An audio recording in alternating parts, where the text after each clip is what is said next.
Good morning and welcome to a coloring tutorial by Sherrie Siemens.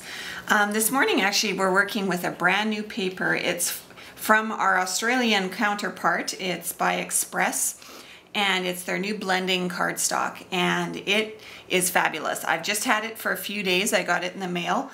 So I'm going to show you today. So for all those people out there that really love Neenah cardstock, this gives you the quality of Neenah, but you don't have the trouble with the bleeding of the lines like you do with the Neenah cardstock. So I'm going to show you that really briefly here, just by first off coloring skin tones, because that's where I have a lot of bleeding issues.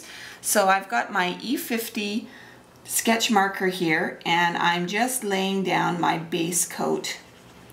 I've stamped this cute little Pure Innocence girl from My Favorite Things in Tuxedo Black, Memento ink, and just laying in the base coat of her skin.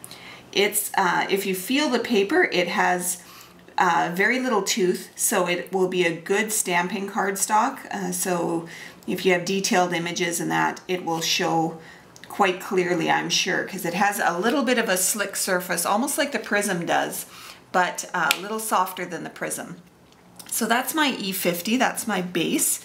Now if I'm going to add some shadow to her skin, I definitely love to add shadow up by the hairline.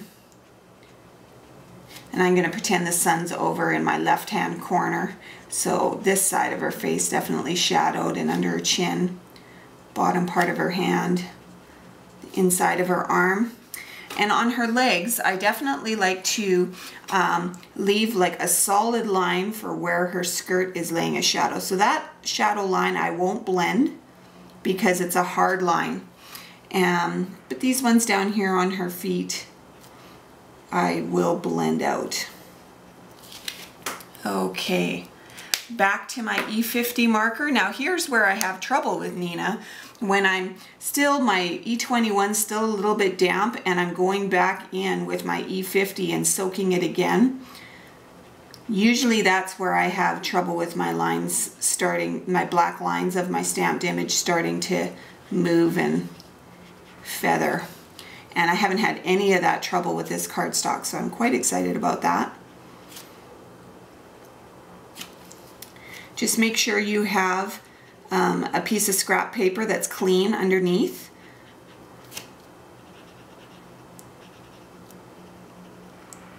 And you don't want to be working on a craft sheet or anything like that. Something that's porous, that because if I look on the back side of this, you will notice I'm soaking quite heavy around the edges where I added my shadowing. So that soaking will go right through, so you want to have a good protected surface on the back.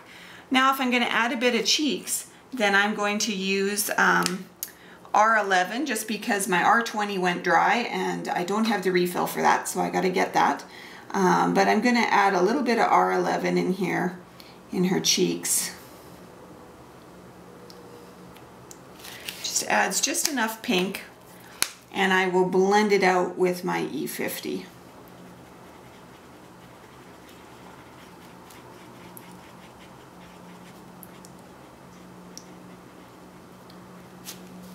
Yes, I quite like that cardstock.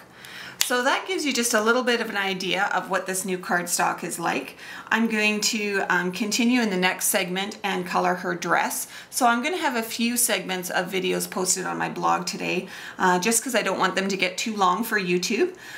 So next up I'll color her dress. So see you then. Thanks for watching.